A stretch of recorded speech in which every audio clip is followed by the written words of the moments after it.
Hello everyone, this is Saturday from Dublin, Ireland. I hope you're all keeping well, and thanks so much for all the support on my videos. I'm very grateful. Thanks to everybody who supports me through buying me a coffee. I'm here at Varadkar Gardens today on the south side of Dublin City, not far from the city centre. And I just want to show you a little statue here for Richard Crosby, the first Irishman to make a manned flight on the 19th of January back in 1785. Have a look at that statue there.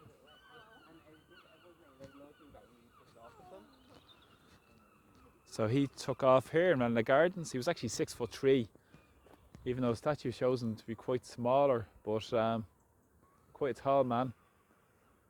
And took off from here to aim to fly across the Irish Sea, but due to weather, he had to divert and landed in Clontarf on the north side of Dublin City. Now today I want to speak about something to do with flights, which is interesting. The Munich Security Conference, and Leo Varadkar, Irish Taoiseach, is in attendance, and Micheál Martin, the Minister for Foreign Affairs, Defence, Taoiseach, is due to attend also as well. And Leo Varadkar had to hire a private jet to take him across there. So maybe he should have used Richard Crosby, and maybe a manned balloon would have been better for Leo. Saved on the carbon emissions, I suppose, to put it mildly. But yeah, he took his private plane, and it's the first time an Irish Prime Minister, Taoiseach, has ever been in attendance at this Munich Security Conference, which is the 60th anniversary of this meeting. And at the first meeting there was Henry Kissinger in attendance. So a lot of these war leaders are in attendance,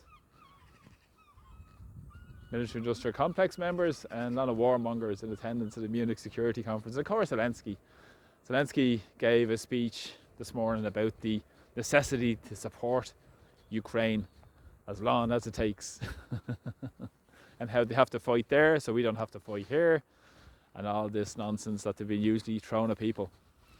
Now, in the last number of days, there has been a couple of security agreements signed by Ukraine with France, with Germany, with the UK, a drone deal done with UK, with Grand Chaps. Over 1 million drones apparently are going to be used as part of the package to build up the military industrial complex in Ukraine, the industry in Ukraine, and profit the warmongers and the big corporations like Raytheon and all of these corporations. But it's interesting because the security pact was signed with France, which intends to give over €3 billion to Ukraine this year, and Germany, another €1 billion plus, was handed over by Olaf Scholz to Ukraine.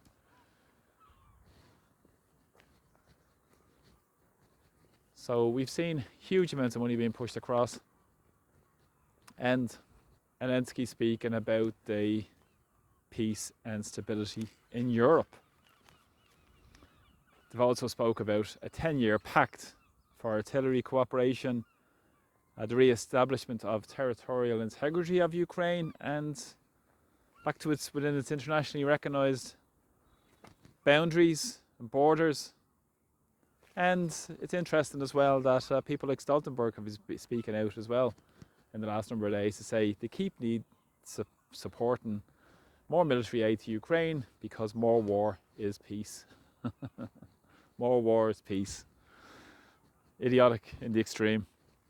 So to get to peace, you need more war. That's a good solution by the warmongers.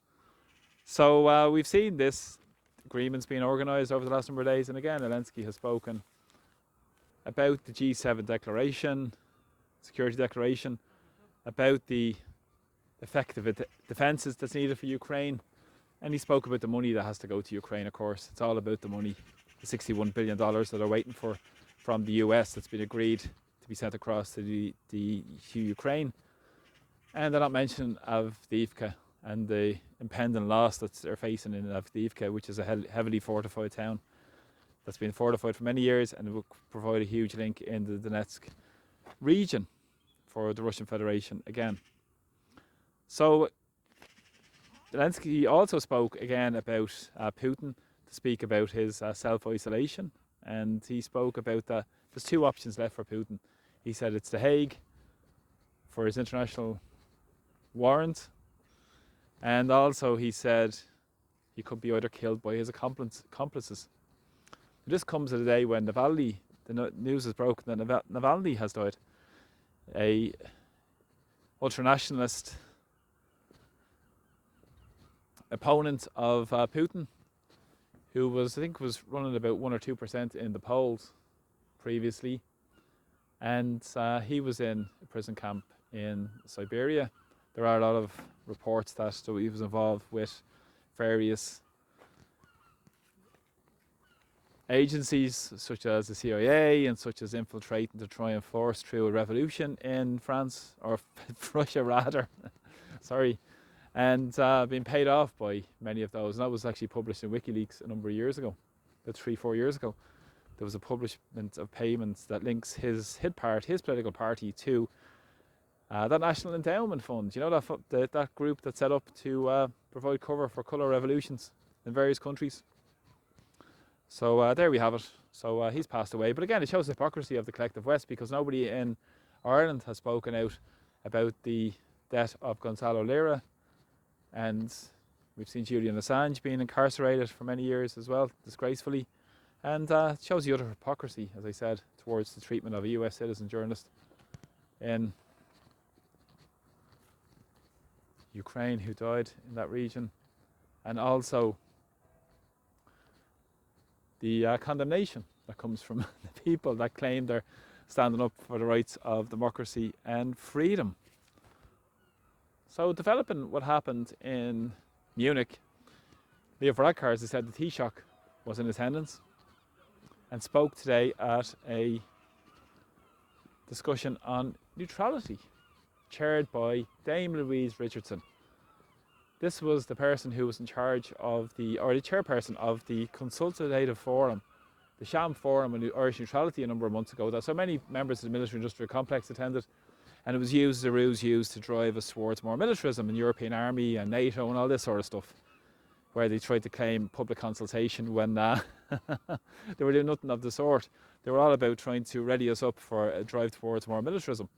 And Varadkar made a couple of interesting remarks during that discussion, where he spoke of Ireland needing to rethink its security and defence policy. He also spoke about Russian Federation invasion of Ukraine. He said it's a war of conquest. He also said that Ireland faces security threats because of cyber attacks. A number of years ago there was a cyber attack on HSE, which is a health service in Ireland, and that database apparently was attacked a number of years ago, and now he's using this as being an excuse to bolster up the moves towards these partnership for peace with NATO. So part of this is interesting, because what he spoke about was important, because he didn't talk about the under-resourced and underfunding of the security system in the HSE. That wasn't discussed. No, it was all about the cyber attack, and this is all part of this ruse used to try and get us driven towards the NATO partnership for peace, with the move towards the undersea cables off the coast of Ireland. And this is what the meeting that Micheál Martin had in NATO last year was about, trying to protect the undersea cables from a terrorist attack. And more sinister, it's about the fight against disinformation and misinformation. You have to laugh at these guys, because these are the ones that spill the biggest disinformation and misinformation possible. And during that national forum, Varadkar spoke today to say that Ireland reaffirmed the view not to join NATO, and they said they have given strong support for Ukraine. Go figure. Many Ukrainians have come into Ireland, and the money has been hand over fist to these big operators, the 1%, who are making huge money from the profits and the misery of others. Well, it's affected the working class in Ireland most of all, but this is who they serve. He also said he spoke about the PESCO deals and the NATO arrangements and increasing our defence spending. Now this is important, because Ireland currently spends less than 0.3% of our GDP on defence, so-called defence. And now I've spoken many videos previously about the huge move in Ireland towards bolstering up the MIC, doing deals with the Czech Republic and various other countries around this. And also they want to get up to NATO's range of 2%. The man who says more war for peace, Jens Stoltenberg, this is what they want. So bolster up the coffers of the deindustrialised Europe by boosting the wartime economy, by moving towards a conflict with Russia in the future. This is what these nutcases want to bring us towards. And in particular, Varadkar, he spoke about the concerns he has with the isolationist policy that might be pursued by future US governments because the money tree will run out. So Europe have to bolster their own defences and have their own security and defence pact and move towards a more militarist union. Interestingly, during that debate, he never mentioned any comment about the positive impacts of neutrality in terms of our diplomatic roles. He never spoke about the Pacific settlements of disputes in the Irish Constitution. He never spoke about urging for diplomacy and not urging for war, and using Ireland as an honest broker in these wars as a former colonised country for over 8 centuries. But of course Leo Varadkar wouldn't be interested in that, because working class people are the ones that suffer with wars, are the ones that are sent to the fronts and to be killed. So this is all part of the normalisation of moving us towards more militarist union with the European Union, more of a threat with Russia, and the Russophobia will be pushing up again, rather than looking at the bare facts and honest facts on the ground to what's happening and the truth to the genesis of this war that's not being spoken about. So Varadkar will be flying back from Munich and did the job for the 1%, as America will leave Europe holding the baby. That's what's going to happen as they bail out, and Europe are left impacted because of the sanctions, because of the explosion of the Nord Stream, and because of all these other impacts of the immigration chaos created and all these other issues created again. But again, Ireland bowed the cap to the warmongers, kneel down at the altar of the bureaucrats in Brussels and warmongers like Ursula von der Leyen, who's demanding more war, who's demanding a more militarist union.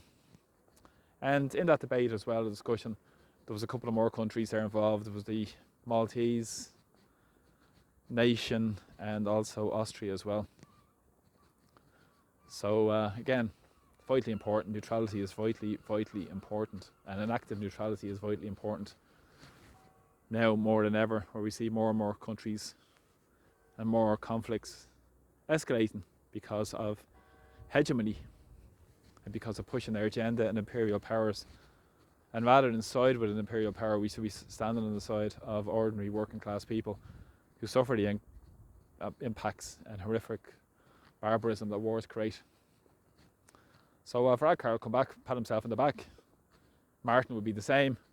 But it's the truth what's going on, and they're readying people up for a move towards a more militarist union and towards getting more young people to fight wars for the interests of the super wealthy and the big global corporations, not the ordinary people. So from Dublin today, as dusk justice ends, take care, and thanks for all the support of my videos. Please support my work through Buy Me a Coffee. Thanks. Please press subscribe to my YouTube channel, Facebook page, and other platforms as well. So as dusk descends, I'll just show you a closing shot of this lovely lake here in Ranelagh Gardens in the south side of Dublin City. So take care, and talk to you all soon. Slán. Bye bye.